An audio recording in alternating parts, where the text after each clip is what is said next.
Mark Falcone is joining us from Denver. He's a developer in Denver who's done some really interesting projects. He'll tell you more about his work.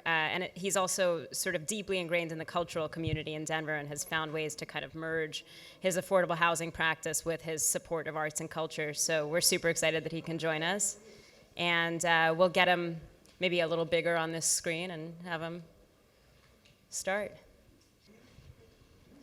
Oh, perfect. Okay, Mark, the floor is yours. Okay. Well, hello, everybody. And I'm actually calling you today from Los Angeles. But most of the work that we've done along this line has been in Denver and in the mountain quarters of Colorado. We're doing some work as well. But I'll walk you through kind of briefly two sort of big things, and I'm just going to frame it quickly in some broader market issues that sort of drove it. I recognize, of course, that a lot of the focus of this group is going to be more around the cultural enterprise, but I think it's valuable to share with you that this was all anchored in a broader set of concerns around housing affordability in our region. So if I were to grab the screen, I just grabbed the share screen, right? Yeah. You see my presentation? Yes. Yeah, you're on the big screen. Great. Okay, so just to give you some real context really quickly, I have a company that's based in Colorado called Continuum Partners. We're a developer of large scale, dense center city sort of multi-use, projects, established sort of our capacities in these large public-private ventures over the last 25 years. And a lot of the work that we do, because it's so public-private, we, find ourselves in situations where we are involved with a lot of community engagement conversations. And over the years, what we've, the last 5 or 7 years, what we started to find was that communities that were previously sort of embracing us because we were bringing sort of investment and prosperity to a neighborhood that may have been underinvested in, suddenly we're starting to become very suspicious and much more concerned about the kinds of investment that we were bringing to their projects, in large part because they were worried about displacement risks that would come along with this, escalating value in their previously underappreciated neighborhoods. And we started to recognize that these were issues that we were going to have to start to wrestle with if our primary business, was going to still be feasible. And I would make the argument that these affordability stresses for our middle income population is probably at the center of what's becoming a more and more challenging political divide in our urban areas, especially. I won't get into too much of it, but the basic problem in a place like Denver, we're sort of 10 or 15 years behind, say, Southern California, where what we had here, I'll just make this point really quickly. The yellow bar shows you new housing supply in the Denver metro area between the years 2001 and 2016. And of course, this gap continues. The blue is household demand. Everybody thinks of a place like Colorado and Denver as this expansive place with unlimited land.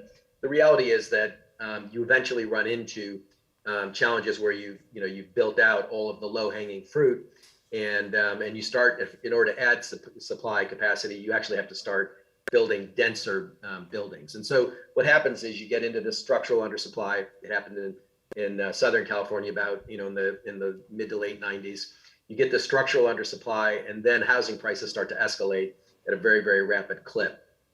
So in Denver, we started to see a massive gap between the rate at which rents, apartment rents were rising versus income growth. And that's what the slide on the right shows, is how that gap was, has been expanding pretty significantly. Denver, by the way, is a place that did not have any sort of housing supply imbalance in its entire post-war history. And it just really, started happening post the downturn. And it happened in part because, 75% of our home builders, literally, I want to just say that again, 75% of our home builders went out of business in the downturn, and that really exacerbated what already was a creeping issue on the supply side. So what we have found in our region is that we simply are not manufacturing new housing units for middle income earners. And that's basically people earning 80 to 120% of the average median income. So, we started to recognize that we had to start thinking about this, and this prize of very affordable, starter homes that dominated the U.S. Real estate economy for years was no longer a relevant proposition in places like Denver and certainly Southern California. And the way we sort of track these things are, the average ratio between median home price and median income in most cities is kind of 3, right, around the country. But you get to these higher value job markets, and those numbers are quite a bit higher. Denver was at 3 forever, just like Columbus, Ohio. But today these numbers are actually a little bit old. Today that number in Denver is 6 to 7. We're getting close to California kinds of affordability ratios. Basically, the landscape for housing affordability is that the federal government provides some subsidies for people earning under 60% of the average median income, but for people over 60% of the average median income, the presumption is that the marketplace takes care of that. And that may be true for a large part of the geographic area of the country, but for the kinds of communities like I just pointed to, that is certainly not the case. And we sort of look at who's employed at that bandwidth, and you start to realize that there are people who earn at wages and at jobs that the economy simply can't function without. What's interesting is that, and this was particularly caught my attention, is that artists who coexisted in many of these sort of undervalued sort of center city neighborhoods for years were suddenly being vilified because they were perceived as people who were bringing that new investor, that new real estate economy with them. And so increasingly we started to see pushback against the artists, which I thought was particularly unfair, but also bad for the economies that we were working in. Denver had established itself as an important cultural center for people throughout the whole Midwest and Mountain West. And this was an article that happened in Art in America in January of 2021, basically talking about how Denver is no longer able to be a supportive place for artists and members of the creative enterprise because it's just simply too unaffordable. So we started to look at that as a particular subset of this broader issue and something that we wanted to help fix. We also know that neighborhoods that were particularly vulnerable to gentrification were neighborhoods that have had a history of disadvantaged capital flows, and artists were particularly helpful to these neighborhoods over the years as advocates. So it was particularly cruel to see these neighborhoods sort of have to turn on the artists and vilify them. Basically, the way real estate's all driven by capital flows, and what's really happening and what's really cruel about this very fast escalating value is that it's with capital that enters the community from outside the community. It invests in these assets, and then it mines the appreciated value out of that, and that capital gets redistributed to other regions of the country. It doesn't stay in your community. So we came up with a model where we said, look, it's probably time to start thinking about a new mechanism for real estate ownership, and we have to start thinking about owning real estate for these very important populations in some kind of different apparatus, something that looks more like a public benefit enterprise where the appreciation stays trapped in the community. We reference sometimes that if you look back at the 30s and 40s, things like the water districts and the electric utility companies, they provided services that were ultimately deemed too essential to the cohesion of a community to allow the marketplace to simply exploit pricing when there was misalignments of supply and demand. And that's frankly how we're starting to think about middle income housing in these places. So we've come up with a model where it's owned in a public benefit enterprise. There is not a private owner on the back end. Any appreciation that happens in the real estate inures to the benefit of this public benefit enterprise. And you can see that we can basically take the same building that we would be building for the regular market under this vehicle and rent it for about 40% less. The amount of capital that's required to fix these gaps is almost unimaginable. So if you don't figure out a way to tap into private capital flows to do it, you'll never actually fix the problem. So this just shows you that if in California and Southern California, which is generally considered to be short about 500,000 housing units for people in that income range, that there's $225 billion of capital that's required to fix that. And just to give you some context, the low-income housing tax credit at the federal government level that is spread across the entire country is only $8 billion a year. So the first thing that we started to do around the cultural enterprises, we came up with some new construction projects that are designed to meet the needs of people in the cultural enterprise. This is a project that we completed in Denver last year. It's called Two Blue Houses. It's a reference, obviously, to Frida Kahlo's home. And these buildings each include 4 apartments in them.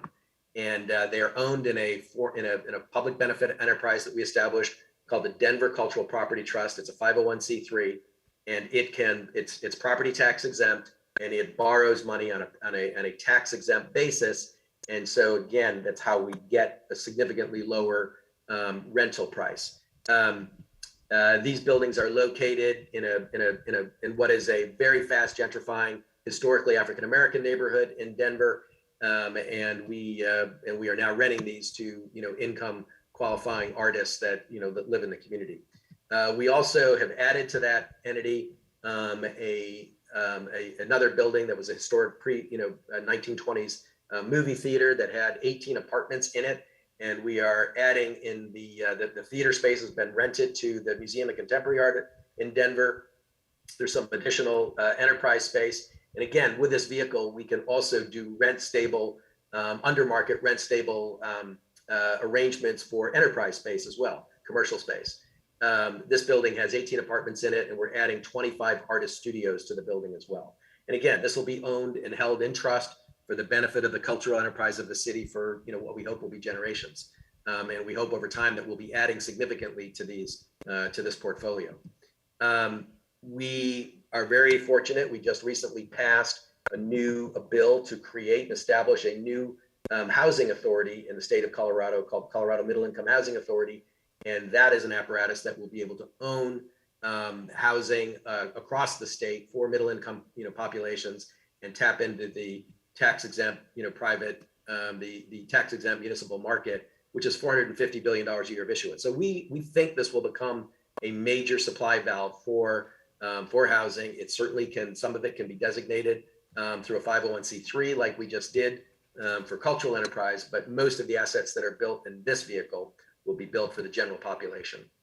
And that's kind of this is a big debt fund that we are raising. This is the board that we've assembled to put together this debt fund. And this is a vehicle that we hope will be able to loan money to bridge capital to enterprises trying to build these projects, not only in Colorado, but other regions of the country as well. We're helping to cultivate new developers that can build these projects. We've got a great partnership with a developer out of that same historically Black neighborhood in Denver called 5 Points. And this venture, this debt fund, will loan money to developers like that to actually build projects within their own neighborhoods. And that's kind of the big picture. Thank you, Mark.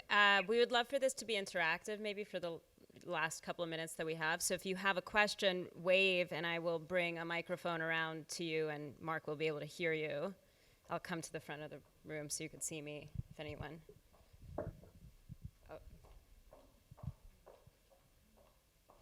Oh, good. Oh, hold on one second. Is the PowerPoint available to the public? Can you send it out? There will be a lot of information, public information available as a consequence of this new authority being established. In fact, this morning I already got an invite to a presentation on this new vehicle from a law firm in town that does a lot of tax exempt municipal finance. So I think very shortly there will be a lot of information on this that we'll be able to circulate. How do you do something like this if you have a very small scale project? For instance, we're from a very tiny town and we will never build anything more than maybe, how many, like 25 units? 11 units? No, I mean really small. So can you use the kind of financing that I'm asking a question. Can you use I would say that first project that we did where we bundled together that auditorium, that theater building, and those eight units, the two blue houses, that was about an $8 million total capitalization, and it was funded $4 million by a commercial bank, and $4 million came by way of a foundation, a Denver-based foundation that made a loan at a 6% double tax exempt rate. So, the foundation doesn't benefit from the tax exempt rate, but they were interested in trying to prove up the vehicle. So yeah, you can do this. You can do this on smaller scale.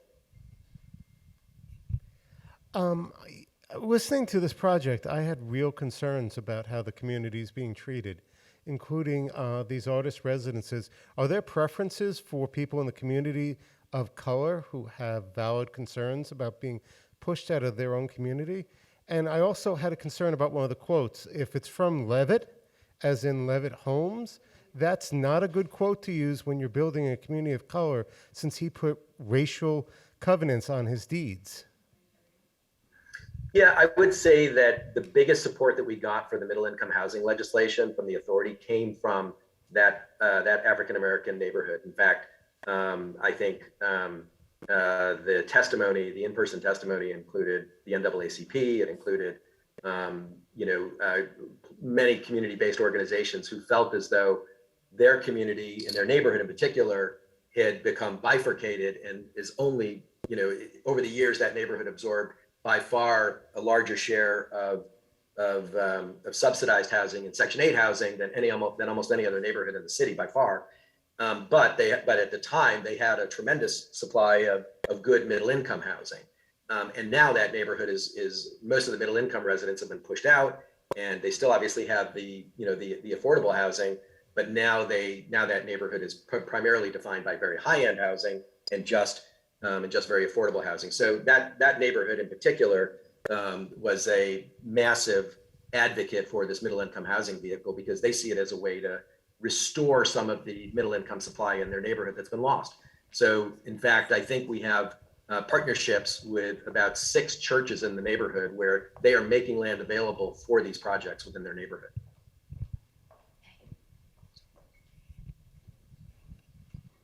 Greetings there. From east to west, and you're in Los Angeles right now, and it got me thinking about, this gentleman sitting in Los Angeles right now, his work is in Denver. We're good listeners. I've spent a lot of time in Los Angeles. I'm also familiar with 5 Points. Big part of my life is in a place here in a hamlet that does not have a big diverse population, in the dunes of Amagansett. Amagansett was part of the East Hampton town, building a first set of affordable housing just due west of the Napeague stretch. Got me thinking about the natural connection between the diversity in 5 Points. In the 1980s, Governor Pete Wilson in LA, when the 2 strikes, 2 felonies, the third one in the state of California would lock you up for life. A lot of black folk from South Central LA went east to Denver. A lot of people in Denver did not like that. Don't bring your California felonies to us. A big thing happening when there was this discussion 3, 4, 5 years ago, before the Amagansett community housing development was built, even in the discussion of it, the planning of it, was who's going to be coming to live here? Because affordable housing can really mean anybody west of Amagansett, east of Amagansett, all the way into the boroughs. Where's the equitable part in that? Recently, somebody that was living but not a resident of the affordable housing was caught with narcotics and a firearm. And it created a big stir. See, we showed you. And that's, I think, what we're going to face a lot of on the East End as we sit here in Sag Harbor, in the middle of 2 of the most important black communities generationally here on the East End, Sag Main Turnpike, the Bridgehampton Killer Bees, and Eastville, my friend, Dr. Georgette Greer-Key, who couldn't be here today because she's busy teaching at Medgar Evers. So I think, really, it's about the planning, and then when we get there, but who's there? Who's there? And we need to look deeper into ourselves and go, we have important generational roots here, but also cousins and such might come to live with their generations just like I get to live with my mother. And we got to be equitable about that planning of the people when we get there. My thoughts. Thank you. Yeah, I think these questions are there. Obviously there's issues of equity and fairness that motivate some of us, but there's also really important economic viability questions too. Most of these local economies, these resort communities in particular, can't operate without accessible housing. And Colorado, we're facing real crisis as a consequence of the pandemic in our resort corridor. So, I mean, literally, our median income in our resort communities for these things has to go up to 170% of AMI, because literally, emergency room doctors cannot afford to live in those communities. So I think it's up to each community to decide what they want to be and who they want to be. I mean, they can make their own choices about fairness and equity, and they can make their own choices about economic, viability. We are focused on the communities. We are focused on communities of the willing. If somebody is distracted with those issues and they don't want it, then we're not going to burn our time on those places. I have a question about one. How did you convince investors that artists were a necessary part of a community building project? How did you come yourself to decide that artists were a good thing to have around? And did you do studies to show that there was an economic, prosperity involved in that in some way that led to the model that you've put out? Or I wouldn't say that we did any sort of economic studies, but from the earliest projects that we were involved in on our larger neighborhood scale, we always did work to find opportunities to bring cultural enterprise into those neighborhoods, just to ensure that they weren't only identified and defined by, by a commercial apparatus. So we helped to form an enterprise called the Lab, which was a very interesting contemporary arts enterprise that we put into a neighborhood in suburban Denver that we started in the early 2000s. We were the master developer for a neighborhood in Denver, called Union Station, which is where our transit, all of our transit operations, fixed rail transit, sort of converges. And we helped to facilitate the creation of the new generation of the Museum of Contemporary Art. We gave them a piece of land, facilitated a fundraising campaign for them, and helped to really put that enterprise into a different place. And I would say that most of that was more informed by, I'm a history student. I studied Italian city-states in college. I always understood from a historic lens the long-term relevance that cultural investment created for a settlement. Settlements that were driven by very specific economic purposes that took the effort to invest in their cultural enterprise in that period of time, in that zeitgeist moment, tended to be places that were more relevant, later. And so that really has been more of what's informed our approach on this. Thanks so much, Mark. I think we'll wrap up questions there, but great to see all this engagement from the folks in the room. And thank you for sharing. I know it's hard when you don't see people's faces when they're asking you questions, but I appreciate you sharing and great work. Thank you. That's all right. And I invite you to follow us and see how we do. This is experimental. We might fall on our face, but it's an attempt to do something. So hopefully we can make a dent here. All right. Take care. All right. Bye all.